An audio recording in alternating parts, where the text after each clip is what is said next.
ناظرین کرام، آج ہم بات کریں گے اللہ رب العالمین کی عبادت کے بعد انسان پر سب سے زیادہ کس کا حق ہے۔ اللہ رب العالمین کی عبادت کے بعد سب سے زیادہ حق ہے انسان پر ان کے والدین کا، اور والدین میں سے بھی سب سے زیادہ حق ہے اولاد پر اس کی والدہ کا۔ رسول اللہ صلی اللہ علیہ وسلم کے پاس ایک صحابی آئے اور وہ کہنے لگے، یا رسول اللہ، من احق بحسن صحابتی، میرے حسن سلوک کا سب سے زیادہ حقدار کون ہے؟ آپ علیہ الصلوۃ والسلام نے فرمایا، آپ کی ماں۔ پھر انہوں نے پوچھا اس کے بعد، فرمایا آپ کی ماں۔ پھر پوچھا اس کے بعد، فرمایا آپ کی ماں۔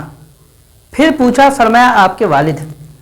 تو انسان پر، اولاد پر سب سے زیادہ اس کی والدہ کا حق ہے، اس کے بعد اس کے والد کا حق ہے۔ اور یہی وجہ ہے محمد ابن سیرین کی جب والدہ فوت ہوئی تو محمد ابن سیرین بہت روئے۔ لوگوں نے کہا کہ آپ ہمیں تو بڑی تسلیاں دیا کرتے تھے، خود اتنا رو رہے۔ کہا میں اس لیے نہیں رو رہا، میری والدہ فوت ہوئی ہے، میں تو اس لیے رو رہا ہوں آج کے بعد خیر کا بہت بڑا دروازہ بند ہو گیا ہے۔ تو یہ والدین جو ہے یہ باعث خیر ہے۔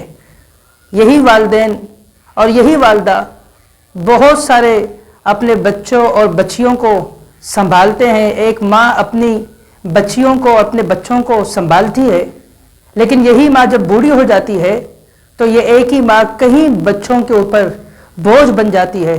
خدارا اپنے والدین کی قدر کرے، ان کی عزت کرے، ان کی عظمت کو پہچانیے۔